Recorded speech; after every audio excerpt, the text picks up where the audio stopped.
Next స్వయం సహాయక సంఘాల ఆధ్వర్యంలో మహిళా శక్తి క్యాంటీన్లట. సచివాలయం, కలెక్టరేట్లు, కార్యాలయాలు సహా 200 చోట్ల ఏర్పాటుకు సన్నాహాలట. మహిళా శక్తి క్యాంటీన్లు పెడతారట.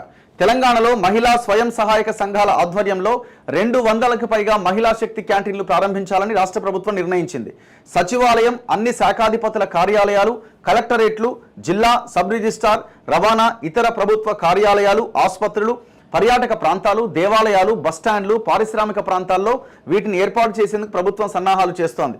బీహార్, కేరళలో నిర్వహిస్తున్న ఈ తరహా క్యాంటీన్లపైన పంచాయతీరాజ్ అధికారులు అధ్యయనం చేసి ప్రభుత్వానికి నివేదించిరట.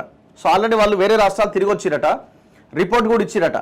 దీనికి అనుగుణంగా మహిళా శక్తి క్యాంటీన్ల ఏర్పాటు పైన ప్రభుత్వం ప్రతిపాదనలు సిద్ధం చేస్తోంది. మొదటి దశలో ఒక్కో జిల్లాలో 5 నుంచి 10 క్యాంటీన్లు ఏర్పాటు చేయాలని భావిస్తున్నదట. వీటి నిర్వహణ బాధ్యతలను స్థానిక గ్రామైక్య సంఘాలకు అప్పగిస్తారు. క్యాంటీన్ల నిర్వహణ పైన ఈ సంఘాలకు ప్రత్యేక శిక్షణ కూడా ఇస్తారు. మహిళా సంఘాలకి మహిళా శక్తి క్యాంటీన్లన్నింటినీ రాష్ట్ర వ్యాప్తంగా ఒకే నమూనాతో ఏర్పాటు చేస్తారు. ఈ మేరకు వివిధ ఆకృతులు తయారు చేసి త్వరలో ముఖ్యమంత్రి రేవంత్ రెడ్డికి సమర్పించి ఆమోదం తీసుకోబోతున్నారు. వీటి ఏర్పాటుకు అవసరమైన స్థల సేకరణకు జిల్లా కలెక్టర్లకు ప్రభుత్వం ఆదేశాలు ఇచ్చింది.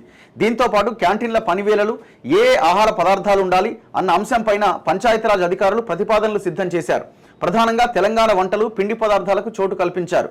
కార్యాలయ పనివేళలకు అనుగుణంగా ఇవి నడుస్తాయి. క్యాంటీన్లకు షెడ్లు అవసరమైతే ప్రభుత్వ ఆధ్వర్యంలోనే వేయిస్తారట. వంట సామాగ్రి, యంత్రాలను సబ్సిడీ పైన అందిస్తారు.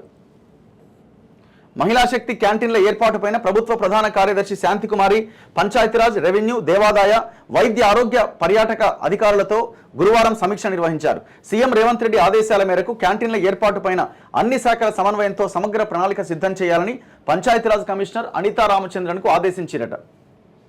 ఇప్పుడు క్యాంటీన్ అంటే ఎట్లా, భోజనము ఇవన్నీ ఉంటాయా, లేకపోతే ఓన్లీ ఆహార పదార్థాలు, ప్రిజర్వ్ చేసిన ఆహార పదార్థాలు కొనుక్కొని వెళ్ళడమేనా? క్లారిటీ రావాలి.